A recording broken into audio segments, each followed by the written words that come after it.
ఎన్నికల బాండ్ల పేరుతోని వేల కోట్ల రూపాయలు అవినీతికి పాల్పడిన బీజేపీ ప్రభుత్వానికి వ్యతిరేకంగా ఎన్నికల బాండ్ల సిస్టమ్ అనేది మంచిది కాదు, ఈ సిస్టాన్ని రద్దు చేయాలని చెప్పి సిపిఎం పార్టీ సుప్రీంకోర్టులో పిటిషన్ వేసింది. ఒక్క ఎలక్టరల్ బాండ్లను కూడా తీసుకొని ఏకైక పార్టీ సిపిఎం పార్టీ ఇలా దేశంలో ఉన్నది. దానికి స్పందించినటువంటి సుప్రీంకోర్టు విచారణ జరిపి ఎన్నికల బాండ్ల వల్ల రాజకీయ పార్టీలు విచ్చలవిడిగా డబ్బుల్ని వసూలు చేస్తూ ఉన్నాయి, ఎక్కడి నుంచి డబ్బులు వస్తున్నాయో కూడా తెలియకుండా ఉంటున్నటువంటి పరిస్థితి ఉన్నది. అందుకని ఈ ఎలక్టరల్ బాండ్లను రద్దు చేస్తూ సుప్రీంకోర్టు మొన్న తీర్పునిచ్చింది. ఆ తీర్పులో భాగంగా ఇప్పటి వరకు ఏ పార్టీకి ఎన్ని ఎలక్టరల్ బాండ్లు ముట్టినాయో వాటి వివరాలని ఎస్బీఐ సుప్రీంకోర్టుకు సమర్పించాలని చెప్పింది.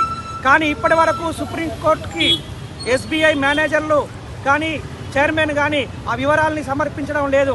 ఎందుకనంటే కేవలం నరేంద్ర మోడీ ప్రభుత్వానికి భయపడి బీజేపీ ప్రభుత్వానికి అనుకూలంగా వ్యవహరిస్తూ మోడీ భవిష్యత్తులో ఈయన రిటైర్మెంట్ అయితే ఆ బీజేపీలో చేరి ఏదైనా నామినేటెడ్ పోస్టును తీసుకోవడం కోసం ఆశపడమో ఏమో తెలియదు. కానీ ఇప్పటి వరకు సుప్రీంకోర్టు ఆదేశించినట్టుగా వివరాలు సుప్రీంకోర్టుకు అందించలేదు అని అంటే ఎస్బీఐ మేనేజ్మెంటు సుప్రీంకోర్టును ధిక్కరించినట్టు.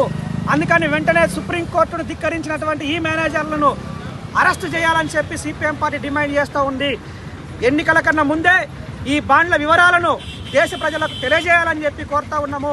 ఒకవేళ ఇదే పద్ధతి కొనసాగితే సుప్రీంకోర్టు సీరియస్ యాక్షన్ తీసుకోవాలని చెప్పి కూడా విజ్ఞప్తి చేస్తూ భవిష్యత్తులో ప్రజలు వచ్చే పార్లమెంట్ ఎన్నికల్లో అవినీతికరమైనటువంటి ఈ బీజేపీని ఓడించడానికి సిద్ధపడమని చెప్పి సందర్భంగా పిలుపునిస్తూ ఉన్నాం.